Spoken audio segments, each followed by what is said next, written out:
بسم الله ما شاء الله وما فيش حارس إلا الله. أعوذ بالله من الشيطان الرجيم. بسم الله الرحمن الرحيم. الحمد لله والصلاة والسلام على رسول الله. Ama بعد السلام عليكم ورحمة الله وبركاته. Bu fonda öğrenlikte baytanıdık kardeşler. Birinci bilmete nehçik satı alının manası. Satı alının manası kardeşler 6 var.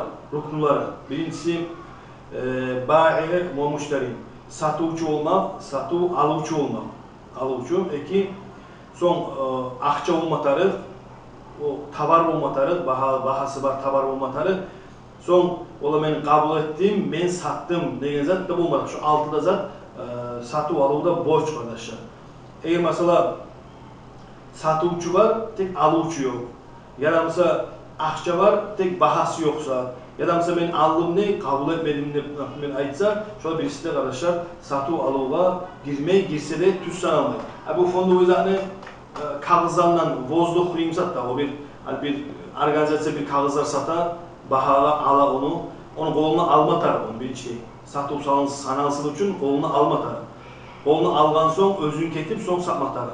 Bu fonda o yüzden ki bu kağızdan durup, kompüterden durup onu aldım, onu o var sattım, onu bu var sattım. Bu İmam Sanusi mi hata tuğumsem, İmam Sanusi haligi bu savimeni alimlerin birisi aytılan şu maysir, şu şeytan söyleyen azar neydi aytkanlar şu var. Onun için şu fonda öğrenirken iş tutmak, şuna iş görmek, satı alıp şu işe girmek yaramay ve haramdan sanay haligi alimler. Peygamber hadisi aleyhissalatu vesselam ne? Rasulullah'a sorulgan bolgan ayyul kasbi atyabu lab kasbulanı en yaxşısı qaysı deb aytgan zamanda Rasulullah aytgan sallallahu aleyhi ve sellem amalur raculu biyadihi ve kullu bay'in mamrur sadaqa Rasulullah sallallahu aleyhi ve sellem insanın kolundan işlegen işi o var geriye kardeş kolundan işlegen bu hani bu saban salmak buday çeşmek, havcay çeşmek şolar gibi bilinçeyde barakatlı. İkincisi de lüboy bay'u. Lüboy satı alım tek özü yaxşı, halal şariattağı kıyışagan satığı aytılan. Daha da aytan Rasulullah sallallahu aleyhi ve sellem'in toxtaşan hadislerinden el-bay'an ila saddaqa ve nasaha burika lahum fi bay'ihima. Eğer de aytkan ikide satı alıcı tüz aytsa birbirine satılan zamanda birbirine nasihat ettik deginde her sözlerinden alsa şu özlerini algan, satılan zatından satıcıga, algan adamın alıcısına olacak baraka.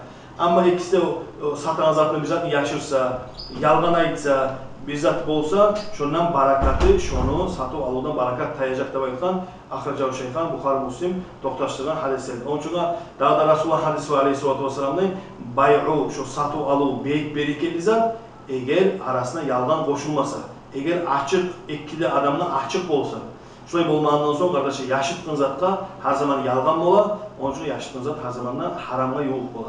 Şu fonda öğrenilen ayettiğin zaman haligili alimler ayta, şu haram ne yaramayla baytılar.